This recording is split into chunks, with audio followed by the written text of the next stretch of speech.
Hello friends, welcome back to my channel Adya creation. তো আজকে সেই আদ্যাপুরীরই হাতে খড়ির কিছু শুভ মুহূর্তটা তোমাদের সাথে শেয়ার করবো ভাবলাম। তো এটা ঠিক আজ থেকে 2 বছর আগের ভিডিও ছিল, সেই জন্য তোমাদের সাথে এটা শেয়ার করছি। তোমরা দেখো আমার আদ্যাপুরীর কতটা পরিবর্তন আগের আদ্যার সাথে এখনকার আদ্যার। চকে দেব, ঘুরতে ঠাকুর দেখতে নিয়ে যাব, ঠাকুর দেখতে নিয়ে যাব। দীর্ঘই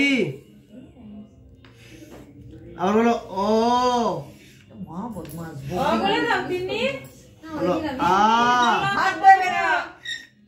আ বলো দিলে চকে দিব। আমি স্বাগতিকাকে কে ডাকবো? ডাক ডাক ডাক হর্ষই বলো হর্ষই। তুমি বলো নালে আমি স্বাগতিকাকে ডাকবো।